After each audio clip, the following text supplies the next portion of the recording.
Hello, all you hardcores out there. How are you doing? It's Russ here from Poker's Corner, and still the biggest gob in sport. I say the things on here that nobody dare say. Today we're joined by Ellis on his Poker's Corner debut. How are you doing, Ellis? You Morning, there? Porky. You right, bud? All right, mate. Whereabouts are you from, Ellis? I'm from Blackburn, mate, over in Lancashire. Blackburn. I've got a very close pal of mine out that way. Berry, is it? Summer Seats? Yeah, yeah. That not far from you. Not too far, no. It's where my big pal Frank and his pals live, Dave and them all, Danny and them all good lads, John. Uh, The current state of play at boxing. What do you think about the heavyweight division, Ellis? Um, where do we begin? Where do we begin? I certainly think the Saudi money coming in is a good thing because it's making the fights happen that we weren't seeing. But I'd just like to see some fresh blood in the scene, Porky. I'd like to see, your Fabio Wardleys coming through, your Adelaides, your Itomas. I'd like to see them taking over now because, AJ Fury. They've been beaten conclusively. They've finished now, aren't they? And we know that Usyk's that out and out number one. I think that's clear to see for everyone. I just want to see sort of Usyk run into a nice, well earned retirement, and then see the new batch come through. Yeah. What's your take on people, oh sorry, fighters hanging around the heavyweight scene that are way, way past the sell-by date and way out of shape? What's your take on that, Ellis? I think it's well, as long as there's money to be earned, I think they'll always be knocking on the door, won't they? But it's for me, mate. I like the sport of boxing because I like seeing competitive fights, and to be honest with you, I like seeing the elites fight the elites, and your big Dillian Whites, you know, Bacoli, fat as a pig, all these fighters that aren't taking the training seriously, seeing them still competing for big figures, I mean, it's nothing short of a disgrace in my opinion. But yeah, I think in no other sport would you find, people calling themselves athletes getting themselves fat as a pig outside of training camps. You know what I mean? And I think. Um, I was just watching a Dave Allen video then on his channel actually, and he's talking about he ballooned up after the Fisher fight and how he's only just started running in his camp. It's like Never ran in his you've only just life. started. Never ran in his life. Yeah, Never. you're only just starting running now. You're a Walk. professional Walk, fighter. mate. He walk. Don't run. Yeah, it says it all, doesn't it? Really, it's professional fighting. Y- yeah, I don't know where to begin with that, but yeah, I think the people hanging about. I know you're talking about your Dillian Whites, your Joyce, all these people who are touching 40 or they are 40. Just get out of the scene. You've earned your money. Get out of the scene. That's all I need to say on that. Do you think it's more of the lure of fame and not being forgotten about? You know, not everybody can do a Nathan Cleverly, can they, or a James DeGale where they won all belts, you know, going through all levels and they retired as wealthy young men. Not everybody wants to be like them, do they? James DeGale and Cleverly, you don't see them hogging the limelight, do you, like certain ex-world champions? No, I think that's off to your De Gales and your Cleverleys. De Gale was a Marmite character, weren't he? But one thing you've got to say is he was a good fighter. He backed up what he said, and he was a world champion. So fair play. And you don't hear him on all these IFLs or setting up YouTube channels trying to carry on something that isn't there. He's just gone into obscurity, hasn't he? But Yeah. yeah, I mean, uh, your people, your Chisoras, your Dillian Whites. If it's the fame they're after, I feel like they've had the 15 minutes. It's not like they weren't getting the big highlight headline shows. They've had that in their career. I just think it's time for them to now politely to jog on. Really, Yeah, yeah. yeah. It's what do you think about Derek Chisora being slipped into position for Dubois mandatory? How do you think they could sell that? Because Derek's saying he can sell Wembley out with Dubois, but I don't think so. Well, no, not definitely not Wembley. It's Oh, two, isn't career, it? yeah, it's career suicide. That is. It's he doesn't deserve to be in there. Listen, say what you want about this Derek Chisora. I'm not a massive fan of him, to be honest, but he's had a good career and he's a tough man. There's no denying that he is a tough man. He's been in there with the best and he's proven that he wears his heart on his sleeve. But he's 40. Is he 40? He's older than 40, isn't he? 42 this year, Derek Chisora. Yeah, he's clearly slurring his words. He's punch drunk. He's one or two heavy punches away from, in my opinion, potentially some serious harm. So I personally wouldn't want to see that fight, Porky. No, no. Okay, let's talk about Joe Joyce. How do you think Joe Joyce has been handled since he turned pro? Because he had S Jam, is it Sam Jones and Adam Morley handling his career, and he didn't. He were in position, money for a title shot, and they never forced it, did they? Why do you think that were? Marketability, I think he's not Mr. Marketable, is he? But one thing I will say about George Joyce, I'll give him credit where it is due. He's a bit of a throwback in the sense that I think he needs to be saved from himself, to be honest with you. But he will fight anyone, and he's proven that he were in a position, as you say, for the was it the WBO he's in position for, WBO we were um, into. and is there volunteering to jump in with Zhang, who's at the time was massively avoided. Is he can punch like a freight train, as he found out, and I'm just thinking, who's managing his career, like you say, he should have just sat that out, waited for the Usyk fight, and got his just desserts in his big payday. But yeah, I don't know. I feel like he's the lamb to the slaughter, so that they can put the smoke screen up and slip, the favourite, the love child, Daniel Dubois in for the world title shots. I Well, think look, that's quite clear to see.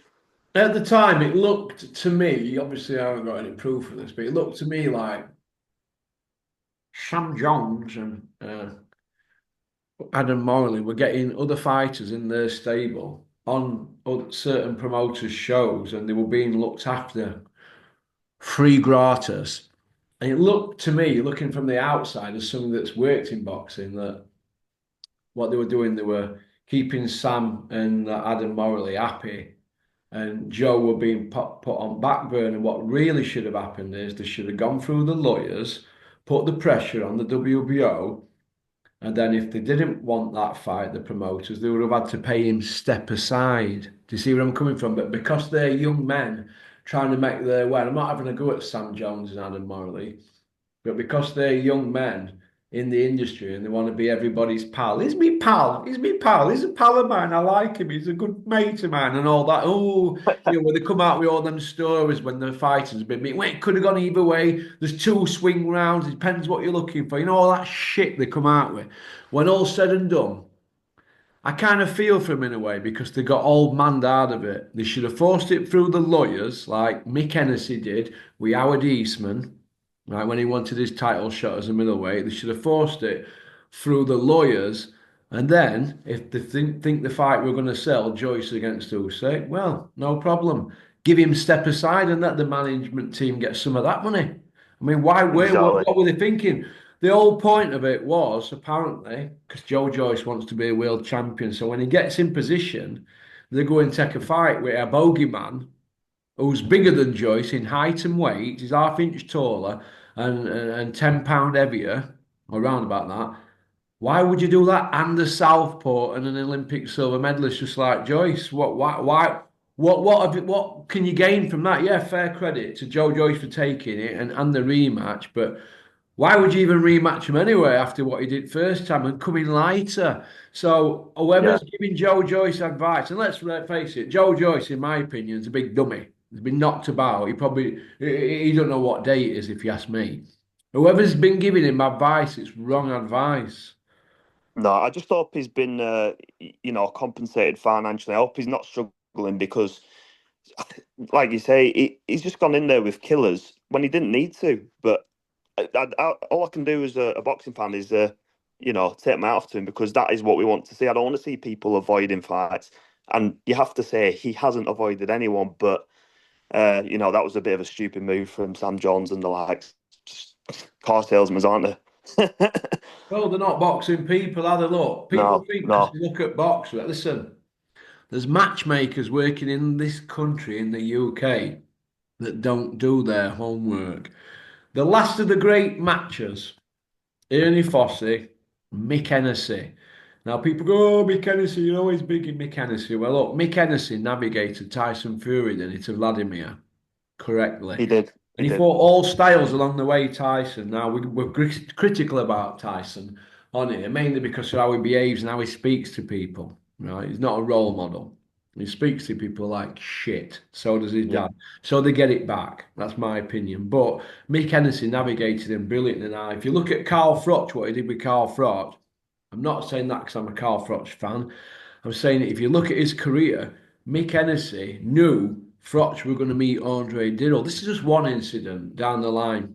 I actually had a dinner with Mick and I put it on him and he went, you get it, don't you? And Dennis was sat there.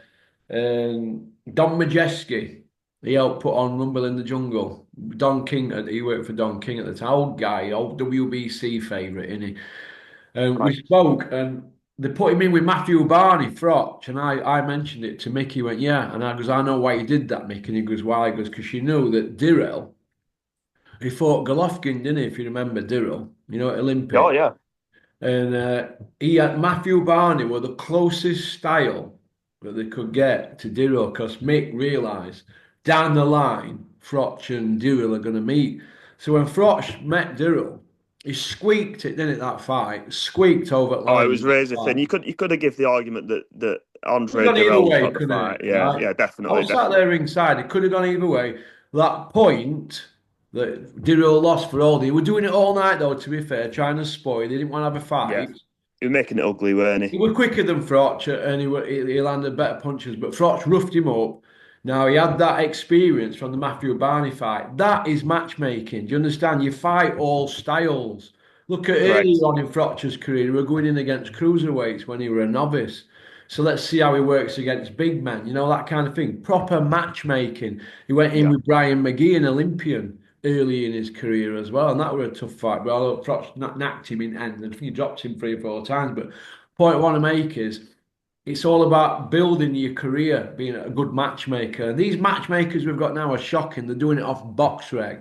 And you've got people like Sam Jones and that Adam Morley. Whoever's made the decision or in Joyce's team, we're never going to get to the bottom of it because nobody wants to put their hand up. But if they'd have beat Zhang, they'd have took all credit. But they all went quiet, didn't they, after? They would know what they're doing, but they don't know what they're doing because they're wanting to make inroads into the sport. But you've got promoters saying, "No, you need to go this way." And listen, don't worry, we'll get his title shot. We'll sort Marriott what with that Florian Marker. We'll make sure your other fighters get looked after. But at the moment, we're going to be doing this. Is that all right? Do you want to put him with that? Do you want to sticky toffee pudding, Sam? They smooth them over. yeah, That's how it's yeah, done, and they're that starstruck about being yeah, in these promoters' company. They're like nodding dogs. I was like that when I first started with Big Ron. I was like, yes, Big Ron, no, Big Ron. And then when I figured it all out for myself, I was like, no, I ain't doing that. No. I said, you no, bullshit. And we would be at it. But at first, you're like, oh, God, this is all exciting. And in all they are is a load of wrong uns taking yeah. fighters to meat market. That's the bottom line. At the end of the day, Russ, the way I see it, a lot of these professional boxers, they're not the sharpest tool, are they? And you look at Joe, and he's a prime example of that. And it's the manager's job to manage the career. So, like you say, with Mick Hennessy, getting him in with a southpaw, getting him in with a slickster, getting him in with a puncher, getting him in with different types of fighters to prepare them the best for when they do challenge for titles. Now, Like you did with with Aaron Barker. exactly, exactly. And like you say, with these Sam Joneses, Oh. I feel like they played roulette with George Joyce. To be honest with you, it was if it paid off, if they beat Zhang, it would have looked fantastic. I get that. It went terribly wrong, didn't it? And it could have been avoided. So bad management. That's what it comes down to. Bad management. And look at him now. He's slurring his words. He can't string a sentence together. And he's another one that's finished, isn't he? That's Sam So Jones, right? He must be 25 years younger than me. I'm not bothered what weight it is. Sam, if you can do 160, let's get at it. Hey, for free on Misfits. I'll get at it with you for free. I don't need an Yeah. interview for you. You're wrong. Three, You're running your th- mouth lately, Sam. I want to see it. I'm going to close it for you. pop, pop, bang, Russ. Pop, pop, Well, he had bang. his chance to come on here, didn't he? Sending me stupid emails, and that Max, what middleman for me, and he bottled it, didn't you? Didn't you, Samuel? Hey, he sent me an email, him that Sam Jones saying, "Bogey, let's do it now, let's go." While he was sat in lobby with all that matchroom lot. I'm not doing that for you, mate. I was out on piss anyway when you sent that. So I'm not dropping everything for you. The Sam Jones. Just a Ponce, just another Ponce. A Yeah, pretend Ambrose Mendy. He's not even as good as Ambrose. yeah. No, it is what it is. Uh, this Moses Atome. You've probably seen the video I did last couple of days. Uh, listen, is he an hype job or what? Or they're going to put him in with somebody with a heartbeat? I like him, Russ. I'll be honest with you. I do like. I'm liking what I'm seeing. He looks like he can do a bit of it all. He can punch, honest enough. He's a southpaw. He can, and he's young and he's got the fit looks of it. But yeah, I think it's test time now. I'd like to see him.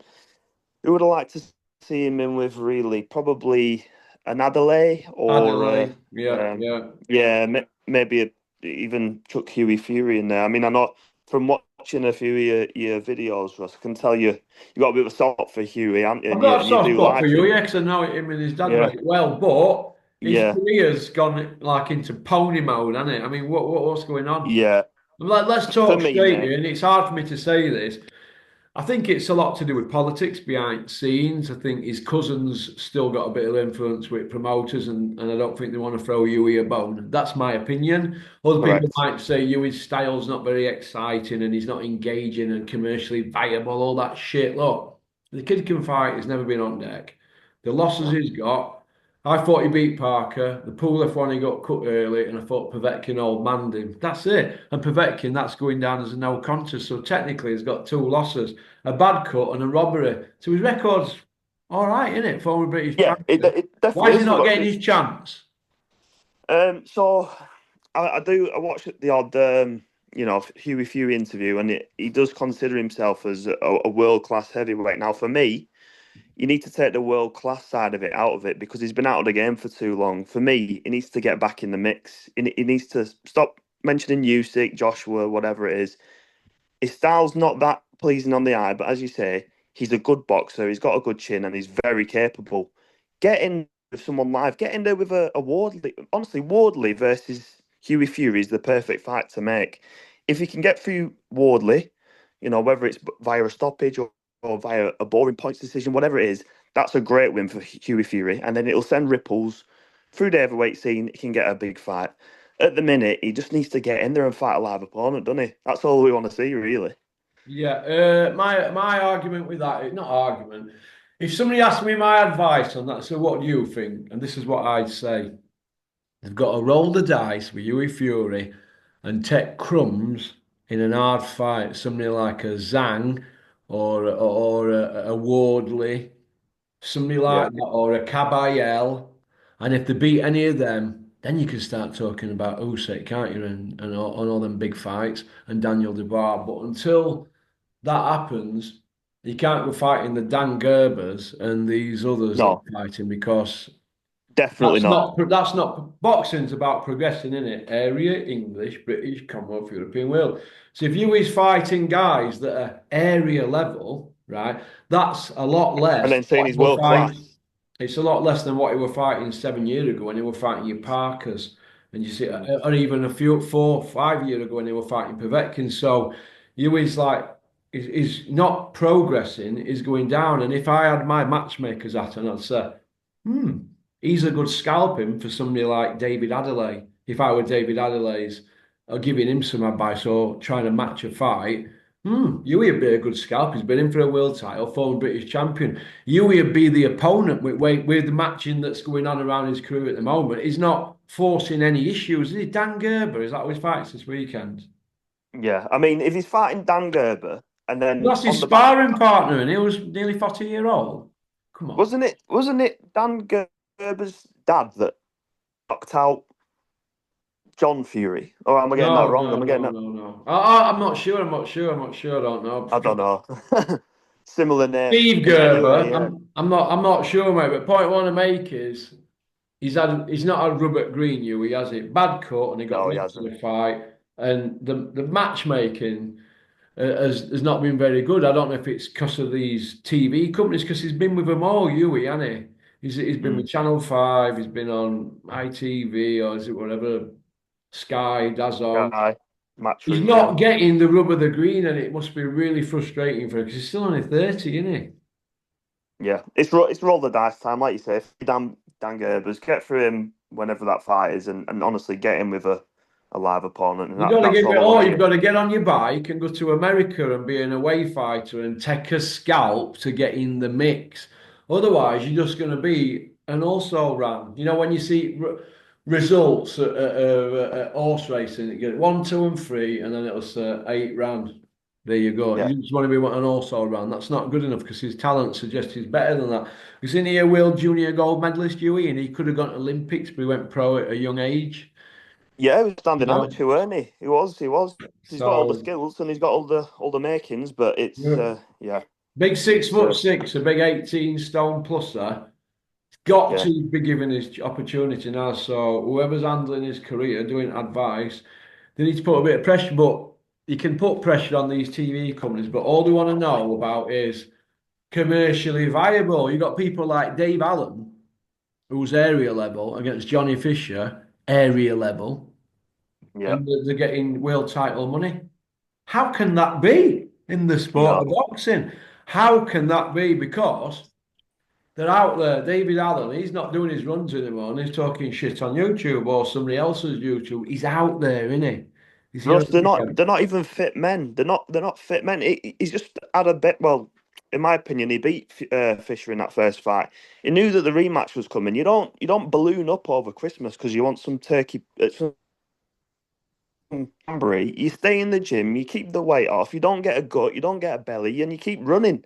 I don't Yeah. want to be hearing about all this. Oh, I've just started running 5 weeks into. It's just to me, I'm not interested in any of that. It's I want to see the best fight the best, and if you're not going to be a professional, then yeah, jog on. that's You're going that's to go to part I two, think. kid. Yeah, I'll jump on part two. But cheers, Yeah, Russ. mate. Right, thanks for liking and subscribing and leaving a comment. I wonder what you all thought about Ellis's debut. This is part one. Leave a comment in comment section. And if anybody's interested in coming and doing a Zoom, in one of these bottom corners, you'll see the email address. Just email me and your number, and I'll have you on.